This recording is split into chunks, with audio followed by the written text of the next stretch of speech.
Hello students, welcome back to a new video of Sunanda's tutorial. Today we will discuss on the general characteristic features of fungi. So this is the overall content. First of all, introduction. Fungi is the plural of the word fungus, which is derived from the Latin word funger. Fungi are achlorophyllous, that means they lack chlorophyll pigment. So they are heterotrophic. They cannot produce their own food by itself. And they are eukaryotic thallophytes. The branch of botany that deals with the study of fungi is called mycology, and the scientist who is concerned with the fungi, the study of fungi, is called mycologist. P.A. Michaeli, known as the father of mycology, whereas E.J. Butler refers to as the father of Indian mycology. Fungi are non-green in color with the capacity to live in all kind of environment. Next. Occurrence. Fungi are cosmopolitan. That means they occur in air, water, soil, on plants, on animals, everywhere. But they prefer to grow in warm and humid condition. Hence, we keep food in refrigerator to prevent bacterial and fungal infection. Then thallus organization. Except some unicellular forms like yeast and syncytium, the fungal body is a thallus called mycelium. The thallus of the fungus is known as mycelium. The mycelium is an interwoven mass of thread-like hyphae, and that hyphae may be septate, that means with crosswall, or aseptate, that means without crosswall. Some fungi are dimorphic, that found as both unicellular and mycelial form. For example, Candida albicans. The thallus may be of two types, unicellular and filamentous. So here is the septate form of hyphae, and here it is the aseptate form of hyphae. The diagram present in A is the septate. Here cross walls are present between the cells, but in aseptate condition it is multinucleate hyphae. There is no cell wall present in between them. Next, there are different types or different forms of thallus. For example, unicellular thallus. In some lower fungi, thallus is more or less spherical, single cell structure. At the time of reproduction, it becomes a reproductive unit, and this type of fungus is called as holocarpic. In unicellular holocarpic form, mycelium is absent. For example, syncytium. Some holocarpic fungi like yeast produce bud and in succession, and these remain attached to one another in a chain. Such a chain of bud cells is referred to as pseudomycelium. Then filamentous thallus. In most of the true fungi, the thallus is filamentous, composed of hyphae. Loosely aggregated hyphae are collectively form a network known as mycelium. Each hyphae or hypha may vary in shape and size. Branching of hyphae is dichotomous. That means they are dichotomously branched. On the basis of presence or absence of septa, they are categorized into two categories. One is on aseptate and the second one is septate. I have already told you what is septate and what is aseptate.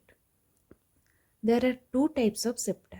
One is primary septa, then adventitious septa.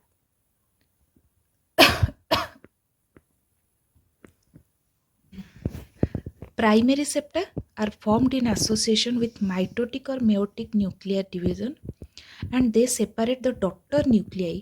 This type of septa are found in Ascomycotina, Basidiomycotina, and their asexual bodies.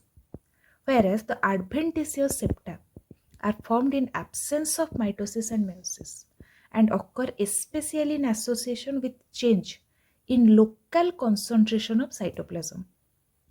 These are found in lower group of fungi like Mastigomycotina and Zygomycotina. Next, different forms of mycelium. One is Plectenchyma. Plectenchyma is the fungal tissue. In fungal mycelium, hyphae organized loosely or compactly woven to form a tissue called Plectenchyma. It is of two types. One is prosenchyma and the second one is pseudoparenchyma.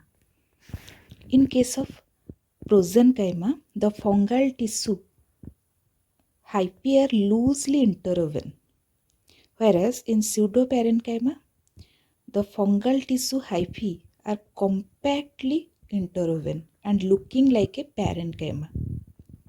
Then another one is sclerosia.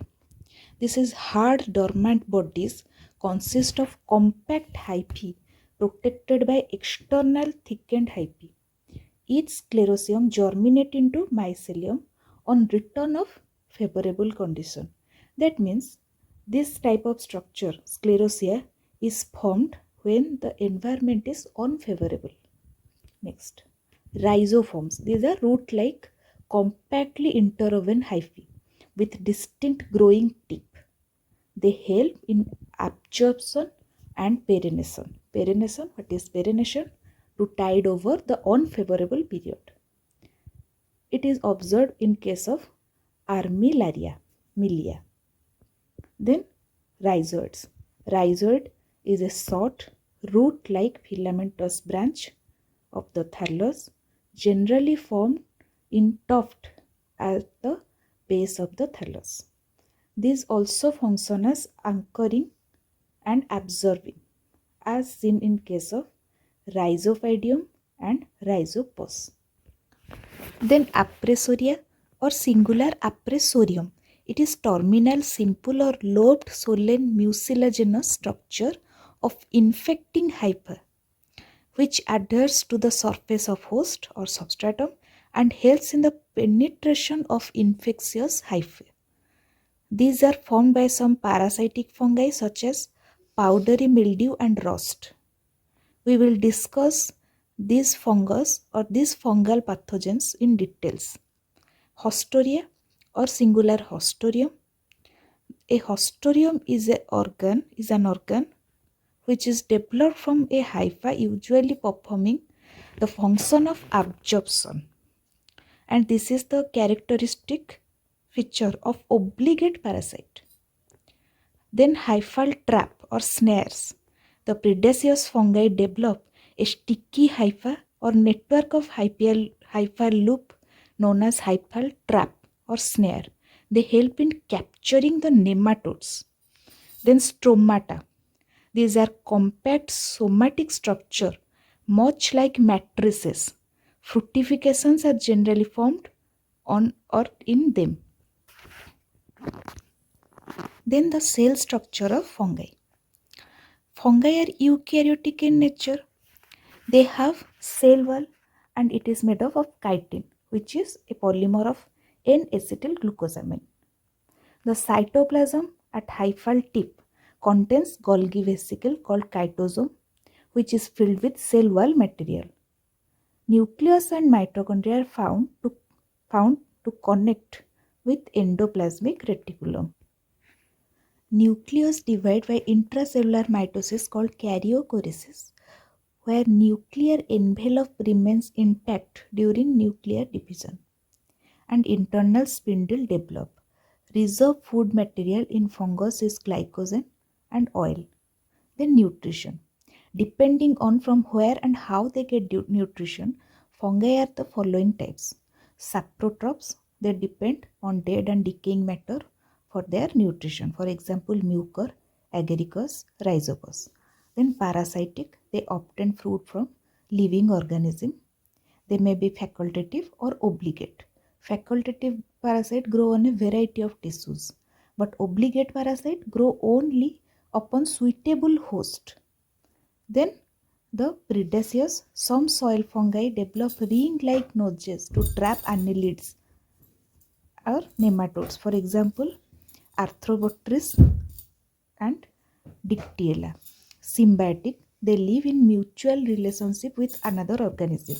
For example, as in case of lichens, where they show symbiotic relationship with algae. Mycorrhiza, these are symbiotic relationship with of soil fungi and roots of most of the plant. Then what is heterothallism and homothallism? Blackesley first in 1904 discovered the mating types or genetically distinct strains of mucor.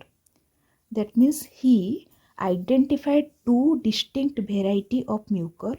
Mucor is a name of fungus. He called fungi with two different mating types called heterothallic, and fungi without mating types or two distinct mating types are known as homothallic. Nowadays, we call some fungi and algae homothallic if both male and female gamete produce in same individual and can fertilize each other, and heterothallic if gamete can only fertilize by gametes from another individual of the same species. Heterothallism introduces variations in species as it involves the gametes of two different types. So, it is all about the general characteristic features of fungi. In my next class, I will discuss another topics of fungus. So, stay tuned and enjoy.